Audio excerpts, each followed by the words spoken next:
PowerPoint that Chris has made available is open for you as well to download to your computer. So if you look at the right-hand column of your screen, you'll see a Files pod. If you click the file name in that Files pod and then click Download the file, you will have access to his PowerPoint, and you can use that to review it later. This webinar is being recorded and will be available following the webinar, and you will receive information about that. Following today's webinar, we do ask that you stick around for a minute to fill out some feedback polls. This just helps give us at Edge an idea of how to continue offering good quality webinars and what some of you might be looking for. Today's webinar will be 1 hour, and Chris will plan to handle question and answer at various times during his presentation. So unfortunately, we can't enable your microphones, but if you do have a question or a comment about something that Chris has said, please type it into the chat pod below, as many of you are doing, and we will stop for your questions at various points during the webinar. If this is new for you, to use the chat pod, simply click the white bar at the bottom of the pod, then click enter or the bubble to the right, and that will ensure that your comment is visible to everyone. If you find chatting distracting, you are free to ignore that if you need to. Finally, if you'd like to make the PowerPoint full screen, if you'd like to make it a little bit larger, there's a full screen button you'll find at the top of your PowerPoint. Simply click that. That will cover up the rest of what you see here, but it won't change the experience for anyone else. So if that's helpful for you, feel free to do that at any time. So we're happy to have Chris with us today. Chris is an internationally known facilitator and teacher of participatory leadership and facilitation. He has worked for 25 years with Indigenous communities, nonprofits, governments, and churches in Canada, the United States, and Europe. His work has focused on understanding and working with complexity, emergence, and living systems, and creating engaging, powerful, and effective containers to tap collective intelligence. He lives on Bowen Island, BC, with his life and business partner Caitlin Frost and their 2 children. He worships and sings tenor at Bowen Island United Church. So a big welcome to you, Chris. I will sign off my webcam now. I'll still be available in the background for those who have technical questions, and I'll turn things over to you. Thank you, Josephine. Well, good morning. It's great to see so many friends on the webinar this morning. Some of you this material will be familiar with, and some of you this will be new, and for some this will probably be a refresher as well.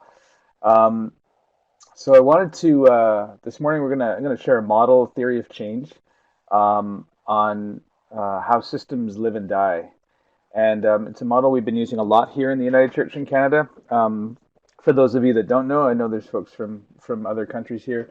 The United Church is Canada's largest Protestant denomination. It's a liberal mainline Protestant denomination in Canada. And like most mainline liberal churches in North America, and it's probably true in Europe as well, it's going through well, I'd say a generational shift, but an epochal shift in the way it's organized, in the way it hosts its religion, in the way it's a container for Christianity in the country, and for its congregations. Congregations are getting older. Church buildings are becoming more and more expensive to keep going, and people are facing a time of I would say there's quite a lot of angst, quite a lot of fear about it, but there's also a whole lot of excitement about what's happening. Some of that fear is, I would say that the mainline story, as it would be in most mainline Protestant churches in North America, is one of kind of muted panic. Like, oh no, what are we going to do? What's going to happen? How do we, ranging everywhere from how do we save what we've got and how do we honor our legacy and tradition, all the way through to can we get it gone already? And on the other side, there's quieter voices that we don't always hear from, that are at the margins, who are either saying, thank God this is finally happening. I may actually have a chance to be a part of a church that I look like, that looks like me. and I think others are also been quietly innovating around the edges, or quietly feeling like their time may have come now.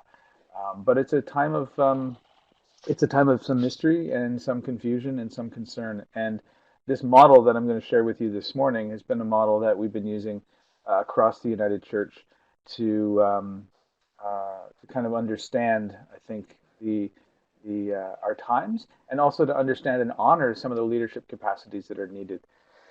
So, and where does it come from? So let me just say this model was, I think, is almost it's almost like a basic human way of seeing living and dying systems. I'll show you the first slide here. You'll probably recognize this. Lots of people draw this particular arc, the typical model of a life cycle of something. Things rise and things fall, and it's fairly well understood that things go in cycles. We have our ascendancy and we fall, and it does become a bit of a becomes a bit of a linear way of thinking about things. In other words, part of the way we really understand part of the way we understand organizational cycles is that things come and they go. Sort of, see if I can draw this here. Things come and they go like, hang on, I can't draw it, as if there was like a wave. So as something rises and it falls and something else comes along again. That's not exactly the model of a living system, but and I'm going to explain how these arcs work together. So in a typical life cycle of a system, when things are on their ascendancy, this is what happens. You need a leadership capacity that is all about stewarding. When you've got something going, pardon me, when you've got something coming and going, when you've got something arising, you need to be able to steward it. And steward it means bringing resources to it. It means supporting its continued growth, its continued influence in the world, and its continued contribution. And so stewarding is the leadership that's called for. And in churches, of course, this has been a really important feature, all the way dating all the way back to the early church. Is as soon as a community of people have come together, one of the first questions to address is how do we keep it going? How do we sustain it? And so the stewards arise and the stewards appear, and the stewards are the one who maintain the resources. As a system reaches its ascendancy, you start to begin to feel the creak, and some will feel it more than others. So in the case of churches, for example, with the sort of rise and powerful assertion of Christendom, it was a combination of, I would say, like a combination of the church's own political power at its absolute height, and the influence of churches within societies became, in North America and in Europe, became very, very powerful. And so, you start to feel very confident that you're the one who is doing the right thing. And so you can imagine that this state will last forever, that you've climbed to this peak and that it's always going to be this way. And so that dotted line there indicates a delusion that what you've got is going to last, and can't imagine possibly any other way. At the same time as the same time as you've reached that ascendancy, the smart money is on the Taoists. The smart money is on those who know that things will go possibly as fast as they come, possibly faster. So the smart money starts to do scenario planning, starts to imagining, okay, here we are in our absolute most powerful moment. What do we do now? How is this going to change, and how are we going to deal with it when we lose our standing? This is where you start to feel and start to notice tension in organizations or social institutions between those who are trying to indicate that the world may not sustain itself the way we imagined, and those who are. And of course, no prophet is welcome in their own home and in their own town. And I think this is actually kind of a feature of Jesus' political action that he took in the Gospels, that what we're looking at here is somebody who, in his own way, was a scenario planner while everybody else was trying to keep the same thing going.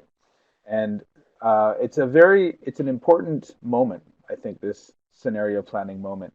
And I think when we look at the when we look right in here at this gap, as time progresses, and the reality of the situation is that the church loses its influence in the community, and yet there's still this thought that we still are quite influential.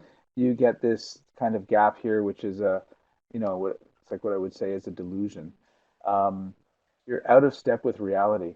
And this is happening a lot. We see this a lot in churches. As mainline churches are beginning into their decline and as they're beginning to disappear and as the way they organize is beginning to disappear, we still have lots of people in charge, lots of people who are like in charge at the local congregational level who imagine that what they're doing is the same thing they've been doing for many decades.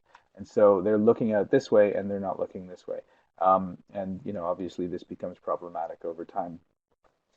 So the next move is that as things turn, you need to be able to hospice them because what they're doing is they're dying. This is a model of living and dying systems. So it's a model that doesn't look at organizations as mechanical systems.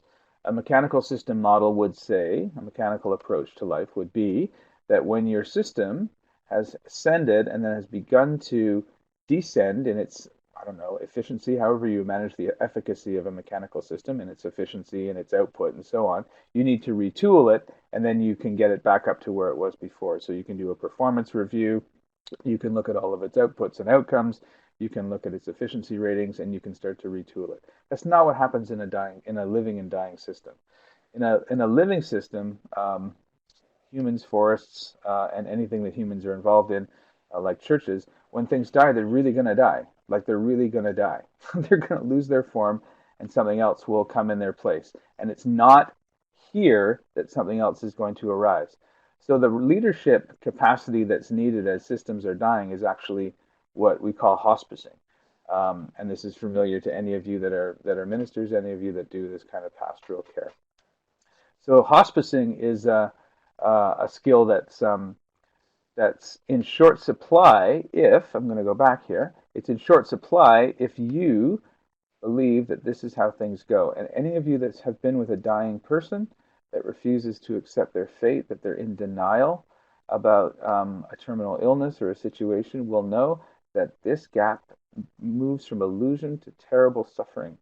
This can be as you begin to see that as you begin to know in your bones that you're dying, but your view says that you're going to continue to survive, you can experience tremendous suffering. And so hospice is what's required to be in this place, not the holding on to the delusion. And the last move here in a living and dying system is when a living system dies, it needs to then be composted. Okay, and so what does compost mean? Compost means that the body breaks apart, that the nutrients that are available in the existing system are made available to the new, and I'll show you how that happens in a second.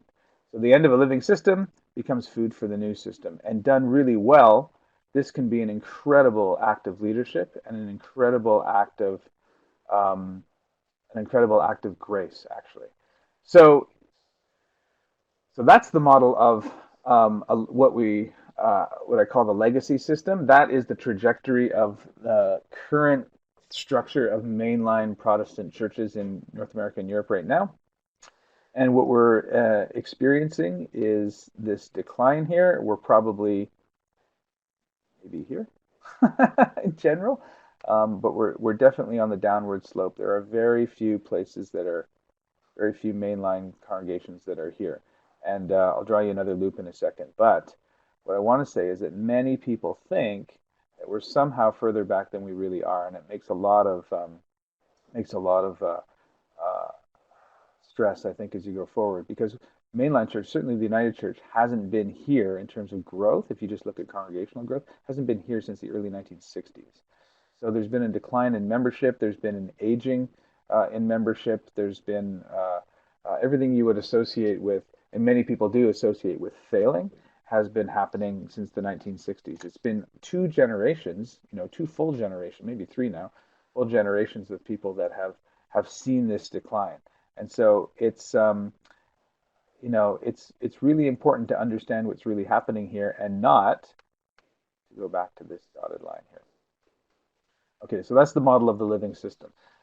as it comes and it goes. So I'm going to explain how the new system arises, but I'm just going to see if there are any questions. You can type them into the chat box if you have any questions as we go.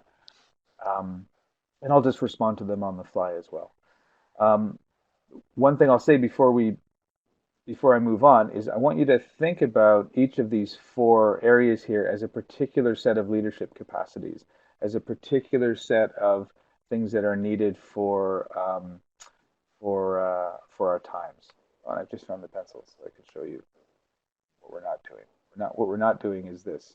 Remember how I talked about how this is not a linear model. So in other words, the imagining is that if we do good planning, we're gonna save ourselves from this dip, and we're gonna go through here, and that's not the case. We're on this way. Okay, I'm gonna move on, and I'm gonna show you how the new loop works. So with all living and dying with all living systems, um, except in the cases of complete mass extinction where nothing nothing will survive. There is always the birth of the new that will take things over, and we have to be very. I think we have to be very careful to not assume that the new will arise here, because quite often we think that the new system is going to arise somehow in the midst of the old, and in fact it isn't. The new system almost always arises as innovators are out there in the world doing their work while the old system is at its ascendancy. So be interesting to think about, for example, the current. Been reading a lot of Cynthia Bourgeault, for example, the the writer who's been writing a lot about the contemplative Christian writer who's been writing a lot about contemplative practices, centering prayer, Lectio Divina, those kinds of practices that are rooted in ancient Christian practice, but she's looking at it from an integral spirituality perspective. It's a very new framing and tied in with various global wisdom traditions.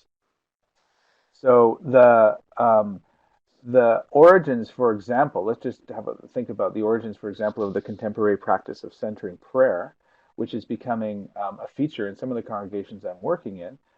Contemporary practices of centering prayer began in the 1960s, began very early on with Thomas Keating and Thomas More and other people who were at the time looking at reviving the ancient Christian contemplative practices, and have actually now, some of those have actually become the basis for innovative new shapes of church, very different kinds of liturgical models as we're moving along. So the question is, are the innovators coming from the rim of the system, and how are they connected to the composting? They are coming from the rim of the system because they're always, you would never notice where the centering prayer practitioners, for example, have been until the system itself comes apart, to the extent that those people, it's their time.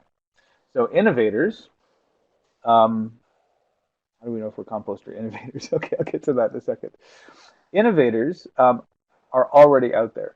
As a system is in its ascendancy, the innovators are already there. They're either people who have walked out of the existing system, and I mentioned myself as one of them. In the 1980s, I was planning on becoming a minister in the United Church of Canada, and I walked away from it because it just was not. There were all kinds of reasons, but at the time it wasn't working for me, and I've since come back in the last 5 years. And there's something for me about the way the United Church has begun to decay that has made it a place where I can come.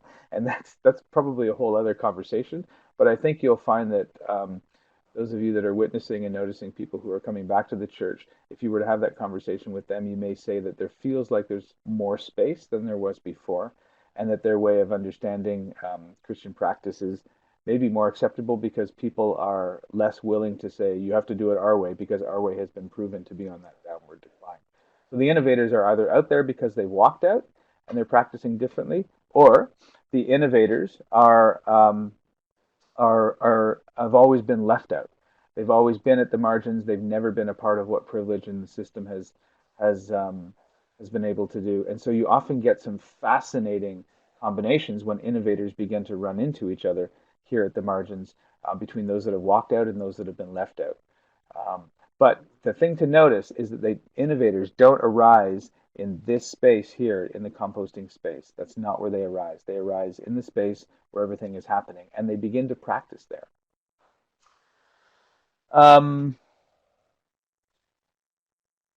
Empty space in which the innovators come in. I think it's yeah. I think it's either we create a space for ourselves, or we walk out into an empty space.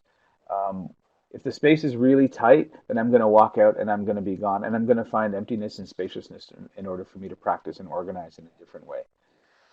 Let me explain how this system evolves, and then I'll come back and answer some of these questions.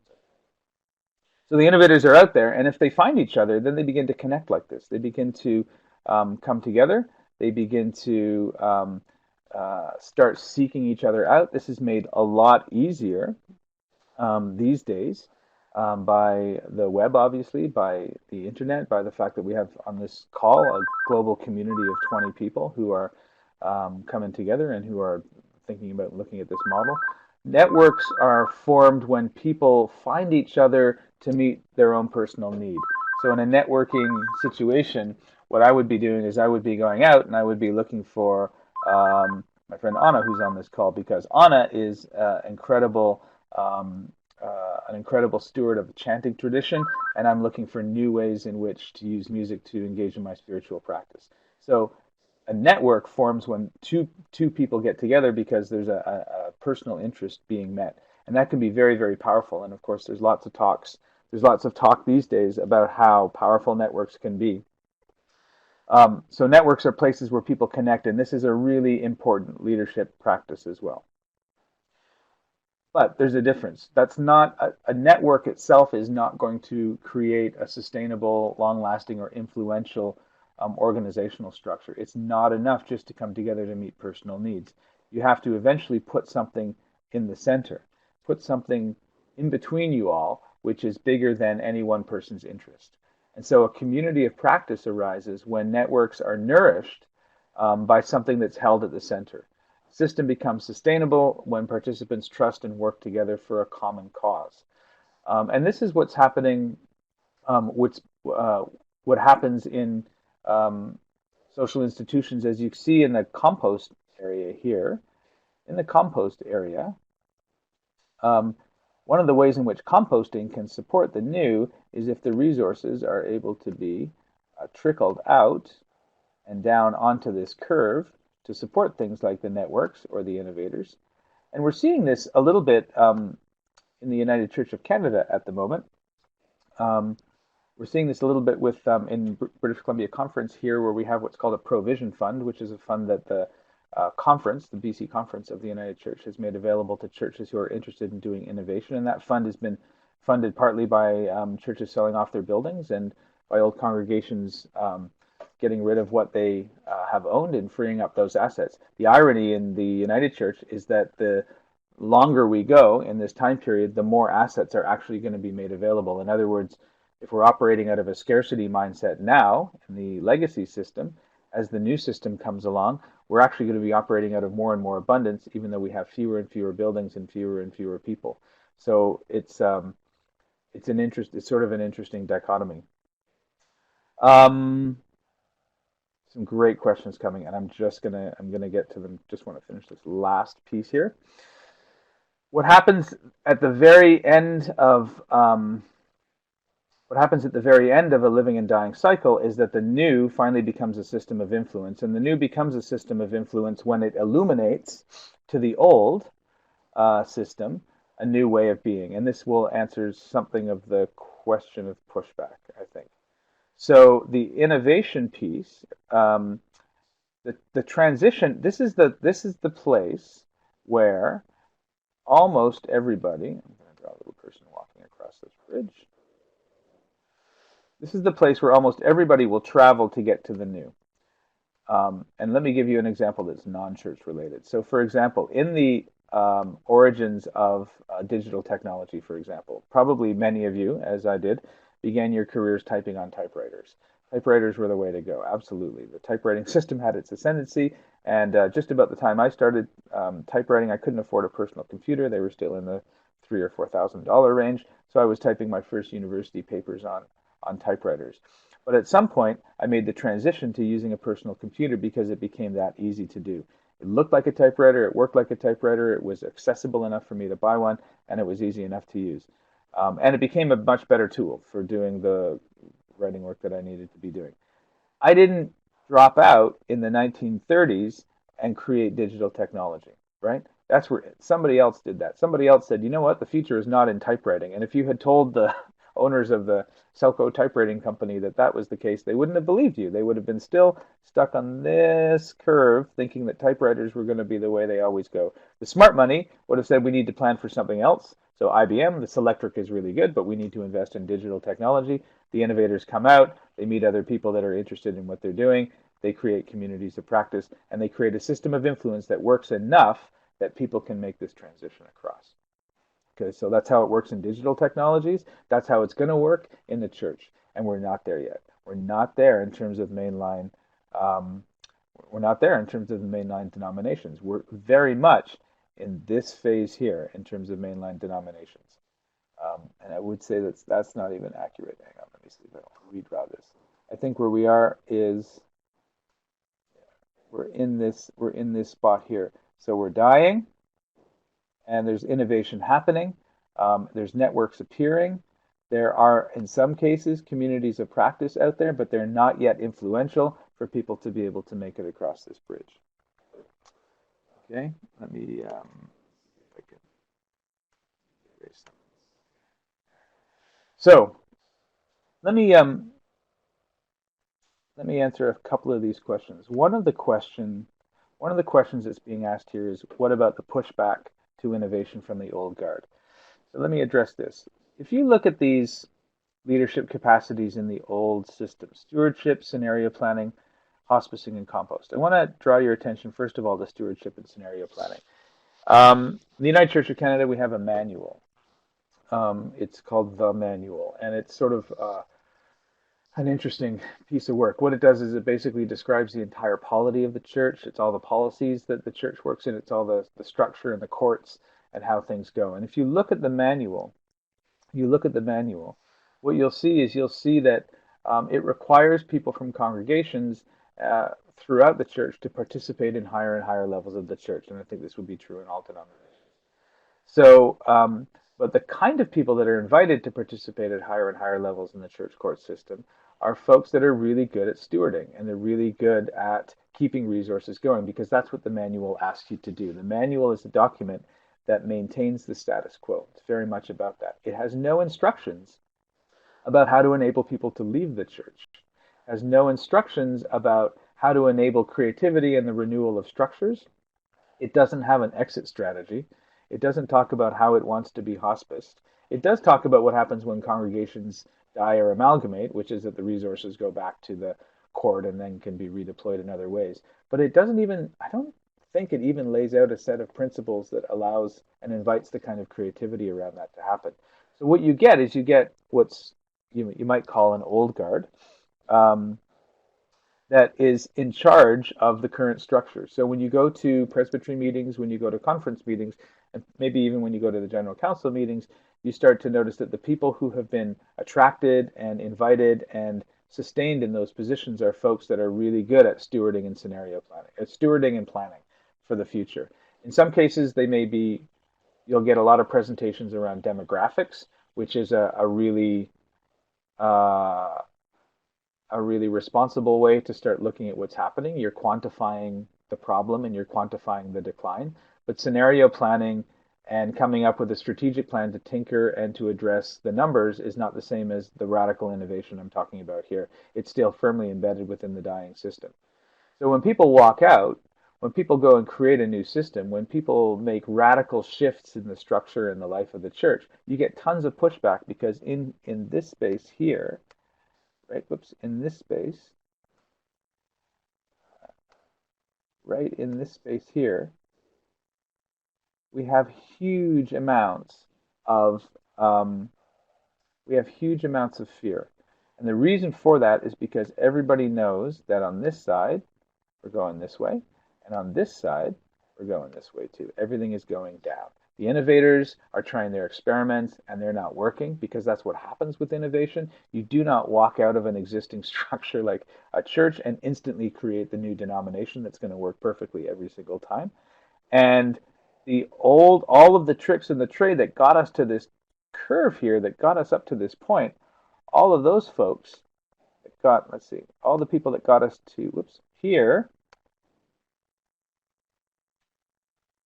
sorry, all the people that got us to the top here are still in charge, and they're still trying to tinker with the old system, but nothing they're doing is working. And I was recently sitting with a church in rural British Columbia, and it was just, we were listening to the stories about what the church is doing well and what it's struggling with and what some of the questions are.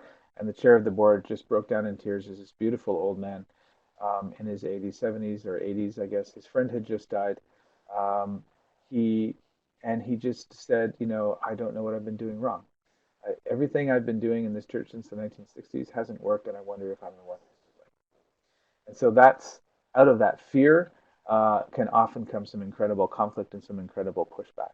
So one of the ways to one of the ways to deal with that is to ensure that you understand that these leadership capacities, whether it's stewarding, scenario planning, hospicing, composting, or innovation, networking, communities of practice, and systems of influence, these 8 leadership capacities are needed all at the same time. We need them all at the same time. Um, and the reason for that is because there is still existing structure here in the legacy system that's supporting the innovation. And that existing structure needs to be stewarded really well. So with the provision work that we're doing in British Columbia, the provision work is being run by quite a good group of responsible individuals that are looking after the pot of money and the assets that are allowing people to do some innovative new work in different places. The innovators are not destroying the system when they leave, although they're sometimes perceived as doing that. But they do need to be supported if the denomination is to continue in its new form and in its new phase. And people do need to get really good with confronting their deaths. So when somebody says here, the aging population, not motivated to make the bridge of the transition, that's true too. And I'm going to tell you another story about that. The aging population, there's 2 dynamics that come into play here. The aging population feels, as this man did, that sometimes that they're failing by not being, not by having the old curve dying. They sometimes feel like that's their own fault. The other thing that sometimes happens is that as their church begins to die, they also confront their own feelings of their own life ending, their own, because they're in their 80s, they're in their 70s and 80s, and if they're not resolved to the practice of dying, then that can sometimes be projected out onto the church itself, and that fear of their own death can often be translated into policy. So, not being able to deal with your own death beautifully is a really difficult challenge for innovators who are trying to work with a new system and who are requiring the partnership of the legacy system. And if the legacy system doesn't want to play, then you get into a lot of trouble. And we see this all over the place. You see it, and you see it at every level, whether it's with theological schools, whether it's with the denominational old guard, and you see it also in all kinds of social institutions. This practice of hospicing and composting, I have to say though, when you see that happening, is absolutely beautiful. So another rural congregation that I visited in the past year in British Columbia, this I'll tell you the story of. They are 12 women now. All of them are in their 80s. They're contemporaries. They began their church in the maybe 40s, 50s, probably when they were all very young mums. They had all moved to this part of British Columbia from Saskatchewan, which of course has a very strong social gospel tradition. And the first thing they did was they wanted to set up a Sunday school for their kids. There was no minister anywhere nearby. They asked the logging company, the forest company where their husbands all worked, if they could give them a building. The company gave them a building. They met together for Sunday school. They met for several years that way. Eventually, the United Church found them, or they found each other, and they got a minister. The minister was there for a long time. They grew, they thrived. They did everything United Churches do until the 1960s, 1970s, when the economy began to turn in that community, and as the population began to age, they went through that dying arc. The interesting thing about this congregation is there's 12 of them left. They have a very, very old school theology, a theology that's not popular in the United Church. anymore, a theology that may not even be policy in the United Church anymore. But they're sticking with the denomination.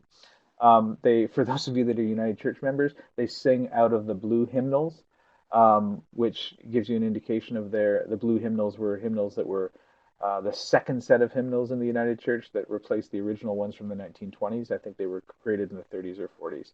And they love those old hymns and they love that old theology. And they don't worry. What's beautiful about them is that they don't worry about young people. It's the only congregation, the only small declining congregation I've met that isn't saying all we need to do is get young families to come in and everything will be great. What they're doing now is they're saying, oh, it's just the 12 of us left. We love each other. We've got a minister that comes and visits us, that understands our theology, that gets us. And the 13 of us together, the minister and the 12 of us ladies, and sometimes our husbands when they come out, we're having in a way like the time of our life. We love each other. And you can feel it when you're there. You can feel it in the way they care for each other, they make food for each other, and the way they're helping each other die. And they just, to me, it's just like a beautiful example of what a congregation really should be all about. They're not doing any more planning. Their roof fell in a number of years ago, and there's no way they had the money to pay for a new roof. But the local Mormon congregation came and built them a new roof because these women are active in the community and everybody knows them and loves them. And so there's a big local Mormon congregation, and one of the guys has a crane company and had some roof trusses, and he built them a new roof. I mean, it's when you see it happening, when you see the hospicing happening, it's absolutely beautiful. Um, and so let them die, and let them die well, and let them die out of a sense of this is what happens uh, to living and dying systems. And the Christian religion, if nothing else, knows a lot about what happens when the body dies and the spirit is released to do other work. So there's a spiritual path and a spiritual piece to this whole thing as well. There's a theology to these loops, and that hospicing, when that hospicing piece is in place, they know they're not going the transition route. They are going absolutely going down. They are going. Whoops, this is getting very messy. They're going down, and they're not going to be. They're not going to be coming back, and that's just fine for them. So, um, and as they die, what will happen is the congregation the building will be sold, I guess, and whatever money will go back to the presbytery and will be able to be used to support the networks of innovators and support the new forms and the new communities of practice there. And so in that sense, preparing to compost is actually it's a real gift. If people can see that their congregations are wrapping up and that the resources will go to other things, it becomes a beautiful gift and a beautiful act of grace. The compost absolutely does feed everything else. So let's see. Grief, pushback, aging populations. Um, it's hard when you're a compost yearning to be an innovator. That is so true. That must have come from a minister. Jane. um, I think that's a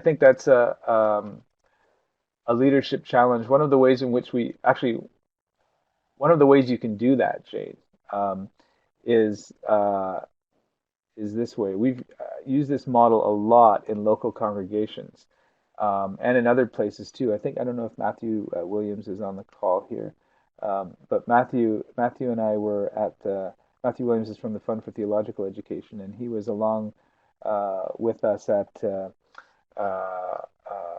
theological schools consultation that we did with the United Church of Canada. And because there is all of that tension is fraught in the system as well, we did this exercise to help people understand and see that all of these leadership capacities are needed. So what we do is we take this model and we draw it out on the floor. You usually use big pieces of masking tape and just make a massive map on the floor with this framework, and then tell the story that I just told to you. Lay down signs on each of these places to say here are the leadership capacities that are needed at all these levels, and then we have people get onto the map and they walk the map like a labyrinth. They walk around and they find where are you feeling like you're most comfortable, where are you making a contribution to the congregation or to the system, what part of it are you in, and you will find, I think, in a healthy system, you will find that people are spread evenly throughout all of these places. In other words, there are folks that think that they're innovators, that are doing really interesting, innovative work. There are people that are networking. There are people that are hospicing. There are people that feel like they're in transition. There are people that feel like they're holding space for the composting, but they want to be innovators. So all of those kinds of things.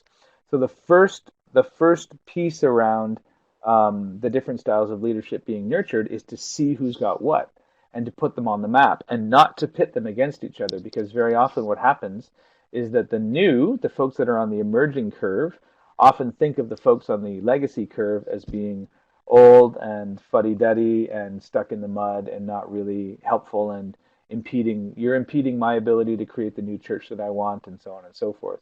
And the ones on the legacy curve look at all the new people and talk about them as being irresponsible. I think it was best captured to me in a comment at a theological schools conference where somebody from a theological school said, talking about lay programs, said, we're talking about the difference between a theology and a workshop on the spirituality of maple syrup. And a bunch of the people in the room were like, who's doing a workshop on the spirituality of maple syrup? And I think for the theological schools, that's kind of like, the classic kind of facepalm moment when everything that they've been doing for the past, they would argue, 2,000 years is being usurped by a workshop on the spirituality of maple syrup. And yet for the innovators, they're seeing these kinds of experiences and this kind of learning is absolutely essential to the arising of the new denomination and of new practices. So what's helpful is putting everybody on this map where they can see each other where they are all sitting, and then to ask the question, what gift do you bring to the whole from that place? And that's the question that I've worked with a lot. What gift are you bringing to the whole from where you're sitting? And maybe somebody can type that into the chat box so that everybody will have it. What gift are you bringing to the whole from where you're sitting? And then what you do is you just simply go around and you have people connect who are close by. You might have people be in conversations. You might have a steward be in conversation with somebody who's in a community of practice, because let me show you something here. The folks that are stewarding, folks that are stewarding over here have a lot to say to the folks that are in the community of practice over here, right? And the reason for that is because these are essentially the same places in the curve, although they're two completely different curves. You get what I'm saying?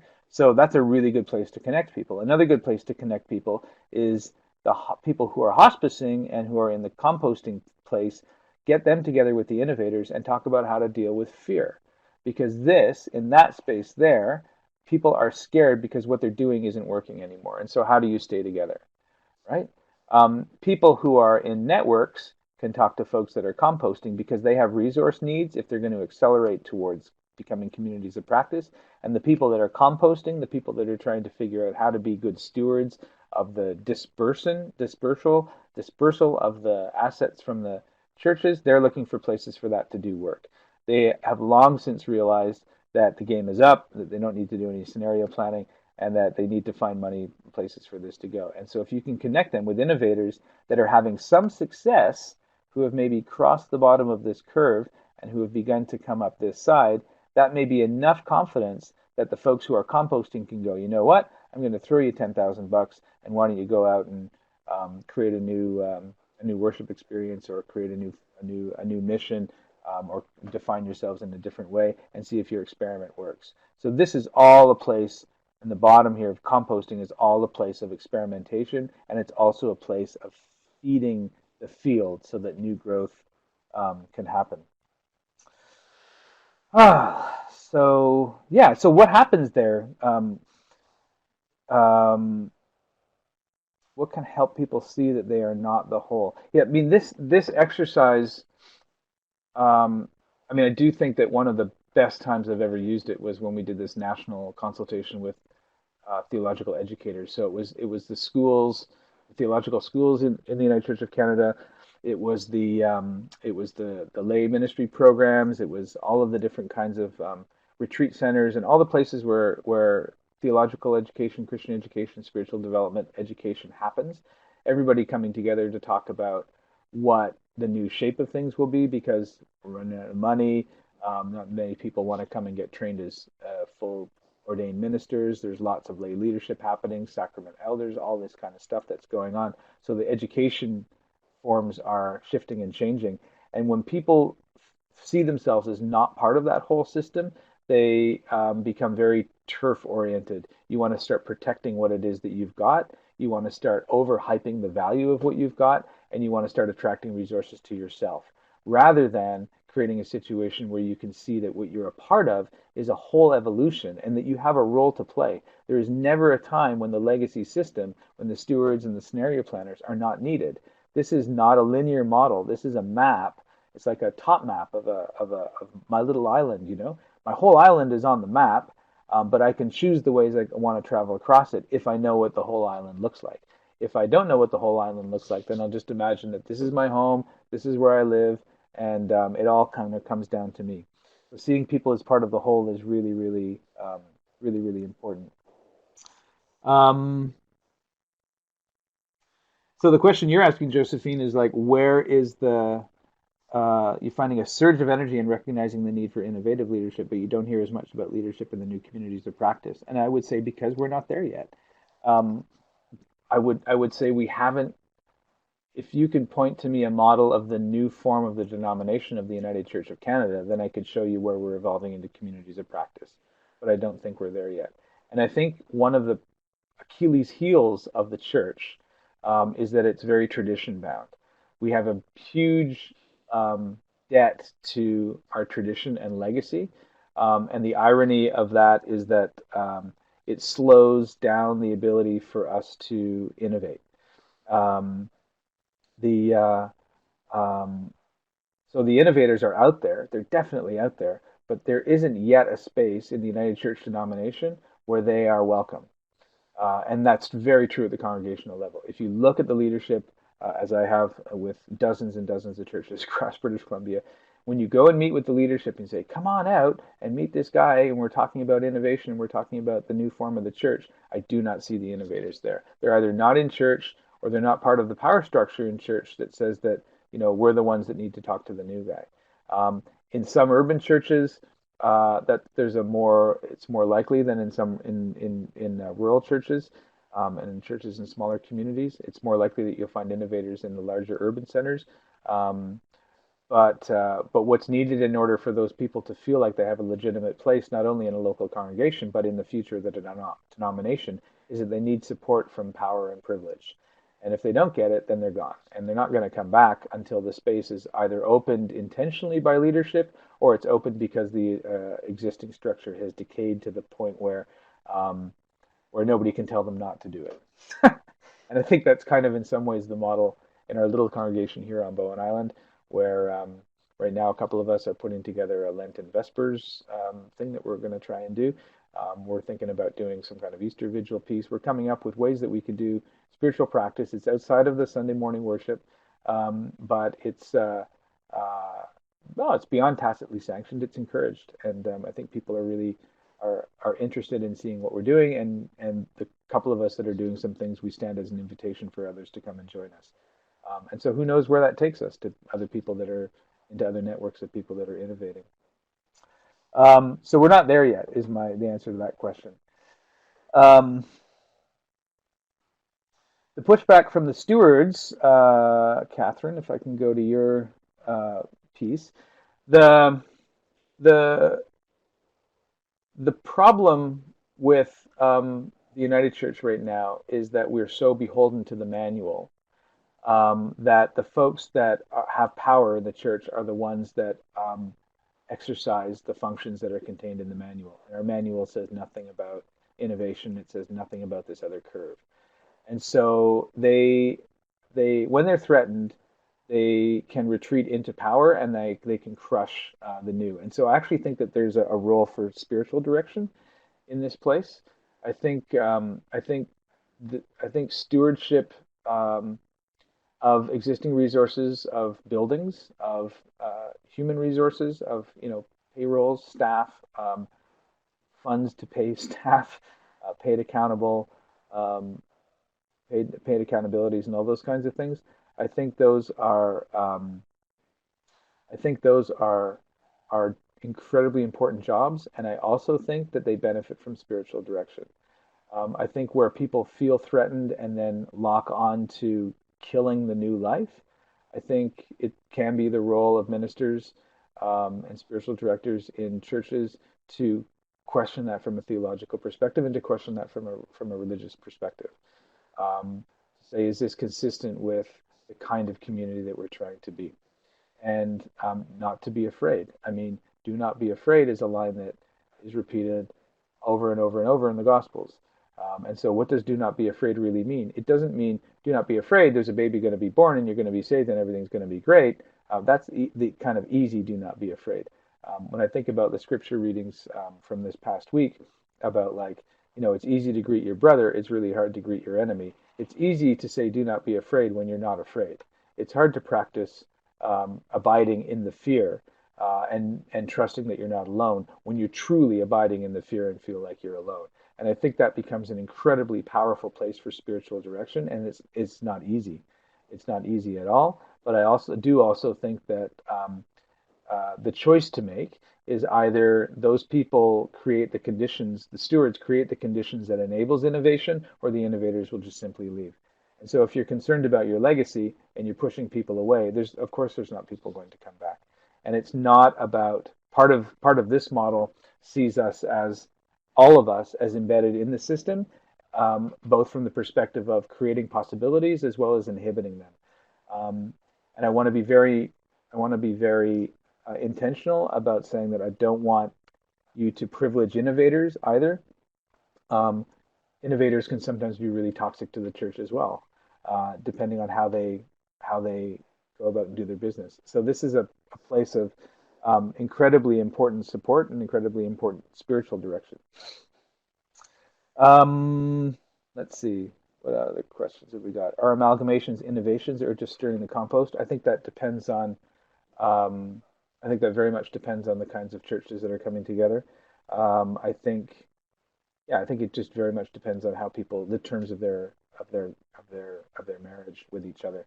Um, Sometimes amalgamations are just the death throes. We're getting into a bigger and bigger aggregation. But sometimes, as I think we've seen happen out in Langley's, maybe, just to the east of Vancouver, an amalgamation of four smaller congregations can create the conditions where you have a larger congregation that sparks maybe something else because you have the numbers and you have the diversity, most importantly.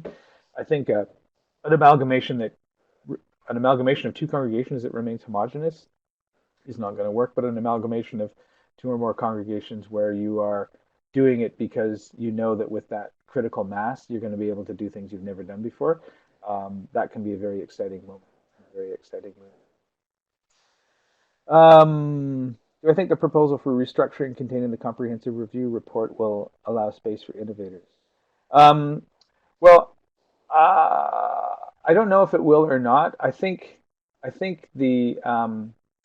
talked to so for those of you that aren't United Church of Canada members, we have uh, a massive process in place right now, which is being stewarded by a group called the Comprehensive Review Task Group, part of our general council, and they're looking at our future and they're producing a bunch of different proposals, and the proposals relate to structure and they relate to this kind of stuff, and they know about this model. And I've been working with them a little bit on this model, and I think they're two things. I think one thing is that I think they're striking a balance, but another thing is that as a lay member, one of the things I told them when I was speaking with them a few months ago was, from the perspective of a lay member, that there was actually there was a couple of things I wanted to invite them to do. The first thing was I wanted to invite them to be the prophetic voice of possibility. I wanted to invite them, as Walter Brueggemann talks about, being that prophetic imagination of and to speak the prophetic imagination of resourceful, being able to deal with disruption resourcefully.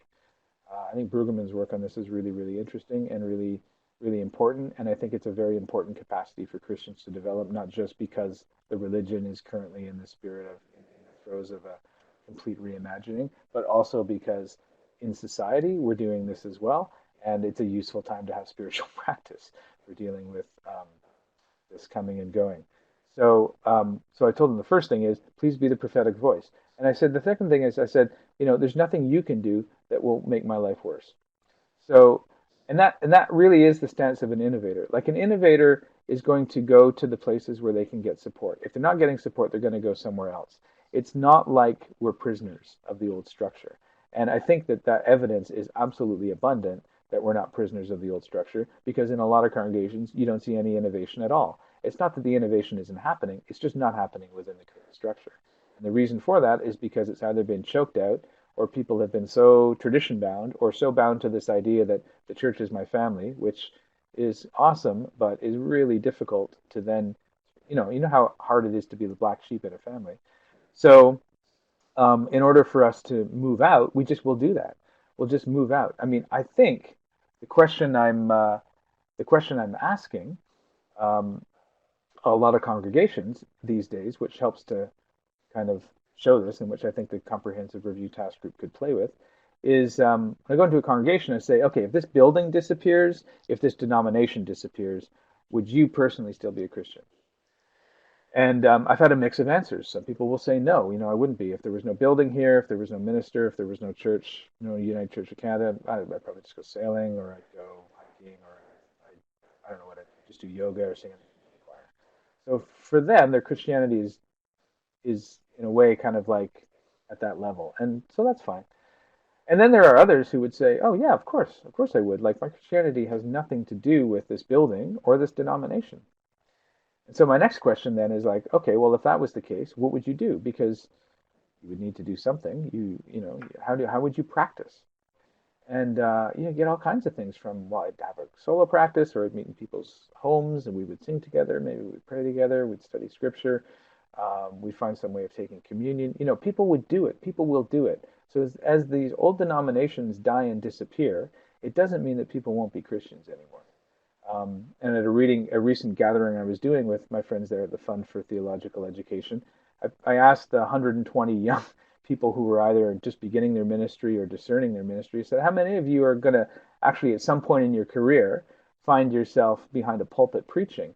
And I think I had like 9 hands go up, which doesn't mean that people are not going to be ministering. It just means that they're not going to be doing it the way we've always understood it to be done. So the innovations will happen. The innovations, the networks, the communities of practice, the systems of influence will happen. The question the people in the legacy curve have to answer is, do you want to be a part of resourcing that or not? And if you don't want to be a part of resourcing it, that's fine. Then the United Church of Canada as a denomination will disappear. But that doesn't mean that Christianity is going to disappear. And that doesn't mean that liberal Christians who are interested in a continuation of the theology and practice of this denomination, it doesn't mean that they're going to disappear as well. So the comprehensive review may not have the prophetic voice, and I think it is partially responding to diminished resources. But I do think it's also the responsibility of those of us that live on that legacy curve to also make our voices be heard in a way that doesn't ask for recommendations to be made, but that stands as invitation. So instead of, and I think this is common with most innovators, I don't see them going to the general council and saying, please include my theory of innovation and my new practices in there, because to be honest, the practices that we're creating are experimental and we don't know if they're going to work. Like, I don't know if what we're going to do with the Vespers is going to work. We might get a couple of weeks out of it. I don't know if like doing a different practice around the vigil for Easter is going to work. I don't know if our new ways of organizing together to meet our needs is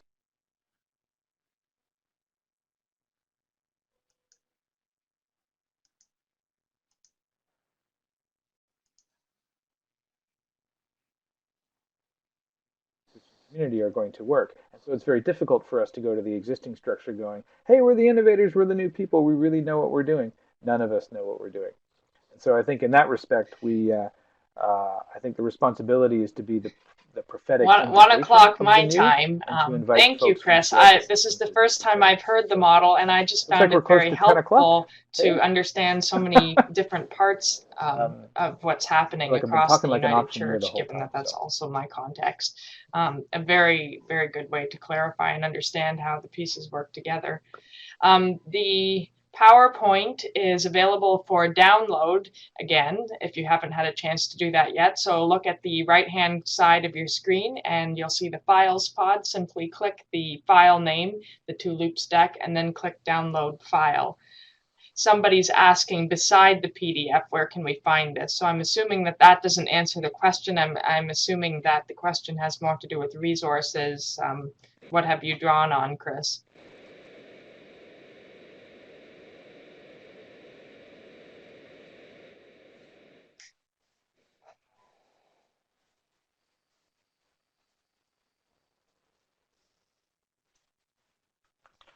So a couple of things I'll share with you. One of them is I will put in the chat box here, just as soon as we're done, a link to the exercise I talked about.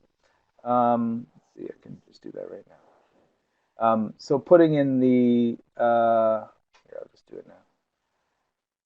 So right here is, it would be a long link. It's a link to an Evernote document. If you click that, you'll find a kind of an outline to the exercise I talked about putting people on the loops.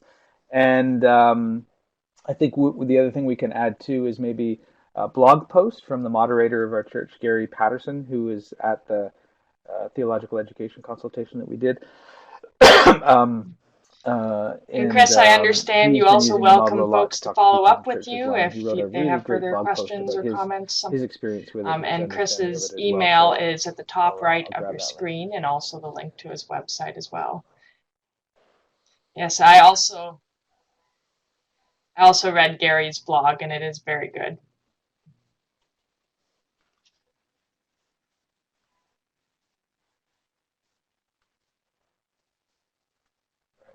Yep, please do. Please. Yeah, and there's the link to it as well. So both of those are probably useful resources. And then as you play and experiment with the model and as you use it, I'd be really interested in hearing stories. So my fee for service for sharing all this stuff with you is that you share the stories with me so that we can share them with others. Well, thank you so much, Chris, and thank you again to our participants. Just a couple of other reminders. Someone did ask about the recording, and yes, the webinar has been recorded. Should be available in the next few weeks or so, but you will receive an email about that. We will move to our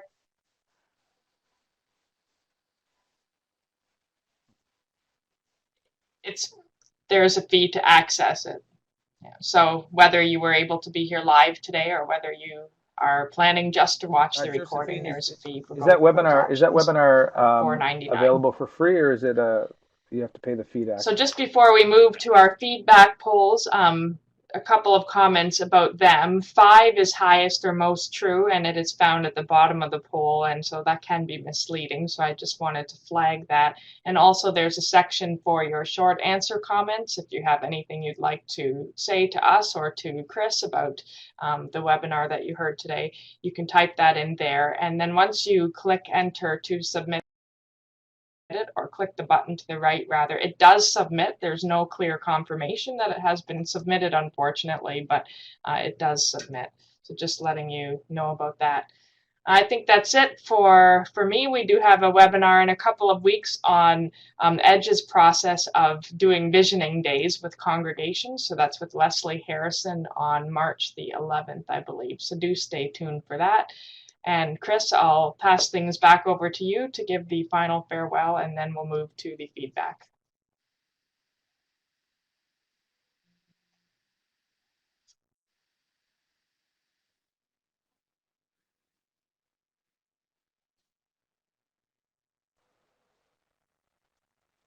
Great. Thanks very much. Well, it was a real pleasure, Josephine. Thanks for inviting me to do the webinar.